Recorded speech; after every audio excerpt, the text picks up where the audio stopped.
do kind of think maybe I was too hard on myself. Sometimes I look back at old pictures and I say, you know what? I was too hard on myself, never to talk to girls, never to, put myself out there. I wasn't a bad-looking kid. But then I kind of look closer at the picture and really look and see my face, and I say, nah, you know what? You were right not to talk to anyone. That was a good idea.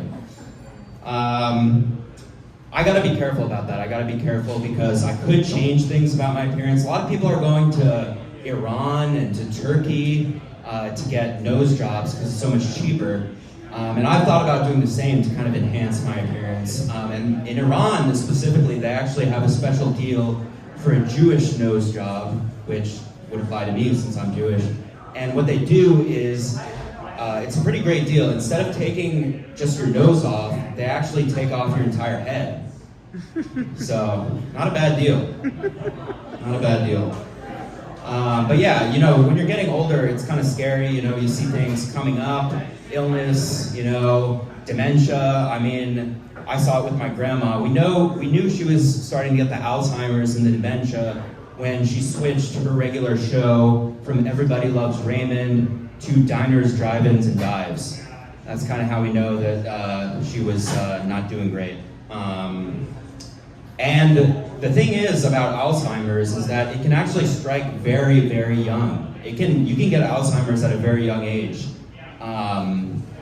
You can get Alzheimer's at a very young age, especially if you're lonely. They say loneliness is the biggest thing that causes early onset Alzheimer's, like even as young as 28. And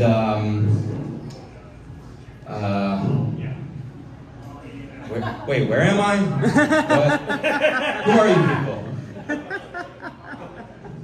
Anyways, but I'm doing fine. I'm doing fine. I don't think I have Alzheimer's. I'm doing well in my job, my career, and everything. I even gave a speech at my high school.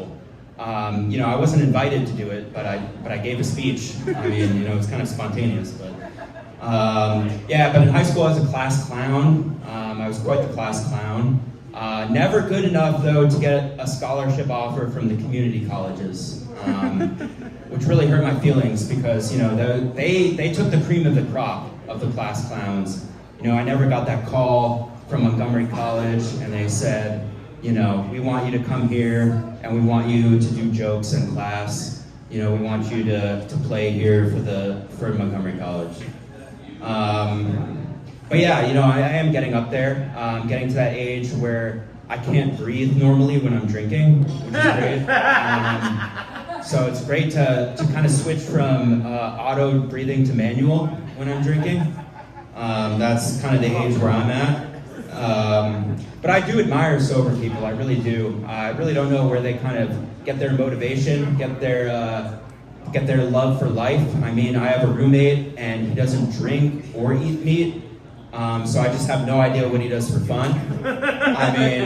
Those are the two things, drinking and eating meat, those are the two things that get me out of bed every afternoon. So, I don't understand how he does it. But yeah, have you ever seen a video of a kangaroo fighting?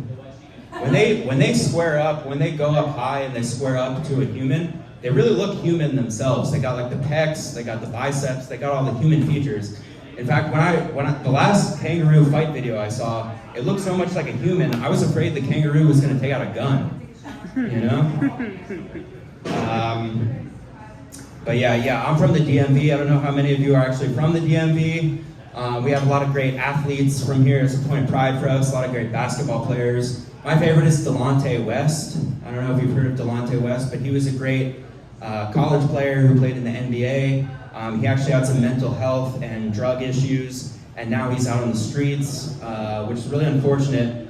But the reason he's my favorite player is because people from New York say we got the best basketball players, people from Chicago say we got the best, and I say, no, you don't understand. In the DMV, even our crackheads played in the NBA. So he kind of gives me that right. How am I doing on time? You're